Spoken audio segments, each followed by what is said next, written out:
Assalamualaikum warahmatullahi wabarakatuh. Selamat sore mahasiswa-mahasiswa yang saya sayangi dan banggakan. Saya mohon maaf ini saya terlambat untuk nge-share videonya. Tadi jadwalnya bertabrakan dengan ngajar di Magister Hukum.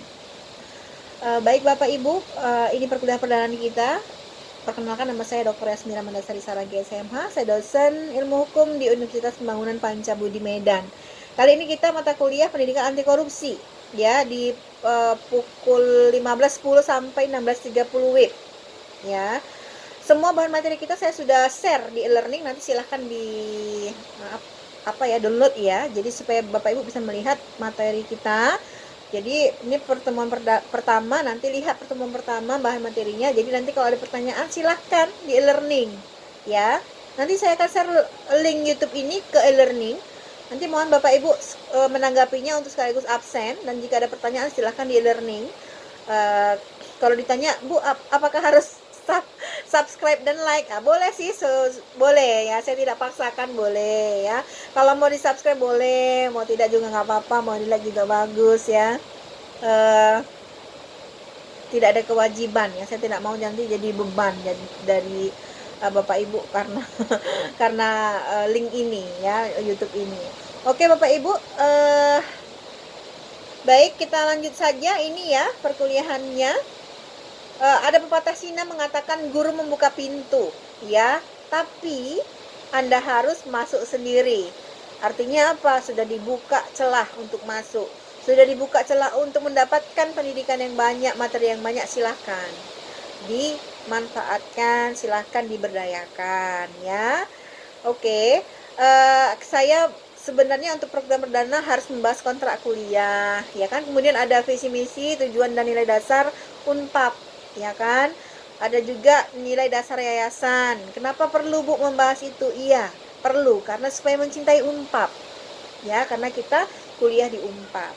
Oke, untuk permasalahan korupsi di Indonesia sudah sampai pada taraf internasional ya, menimbulkan keresahan ya di seluruh masyarakat ya, bukan hanya di luar negeri saja, bahkan di Indonesia juga ya, termasuk mahasiswa ya. Maka dari itu mendesain mata kuliah pendidikan anti korupsi untuk dibahas dan dipelajari di seluruh mahasiswa ya, bahkan juga di sekolah juga ya, untuk siswa-siswa yang lainnya, karena memang ini digalakkan oleh KPK agar bisa disosialisasikan untuk mata kuliah pendidikan anti korupsi ini di seluruh universitas dan sekolah-sekolah ya.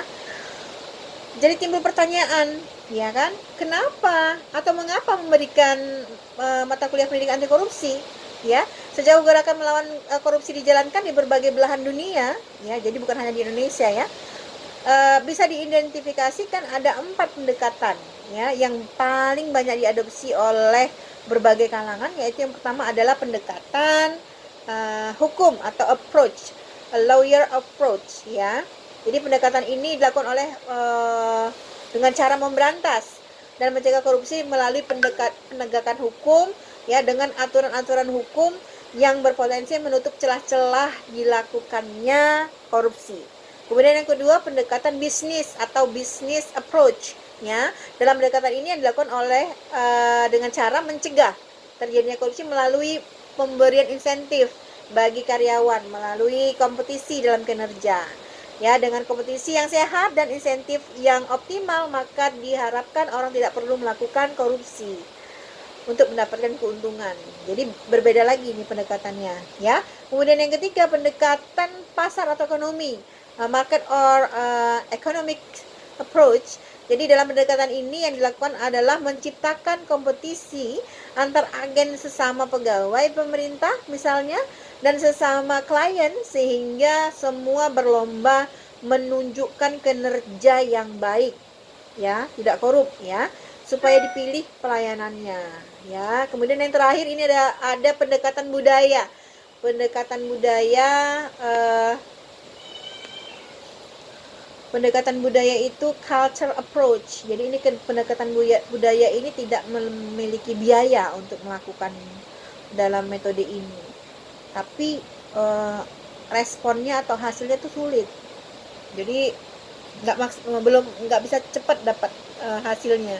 karena melalui tahapan atau proses yang panjang kalau untuk pendekatan budaya. Tapi setelah sudah membudaya, wah itu luar biasa ya. Jadi ada beberapa pengalaman praktik korupsi yang sudah terjadi di Indonesia. Jadi dari ada perspektif hukum, kemudian politik, sosiologi, ada agama, dan ada perspektif lainnya. Ya, Bapak Ibu, baik sampai di sini saja perkuliahan kita. Jangan lupa di absen nanti dia di e-learning. Terima kasih banyak. Saya mohon maaf jika ada penyampaian yang kurang berkenan. Insya Allah kita ketemu minggu depan via Google Meet atau Tatap Maya. Ya, terima kasih banyak. Saya akhiri dengan wassalamualaikum warahmatullahi wabarakatuh. Selamat sore semuanya Bapak Ibu. Semoga selalu sehat.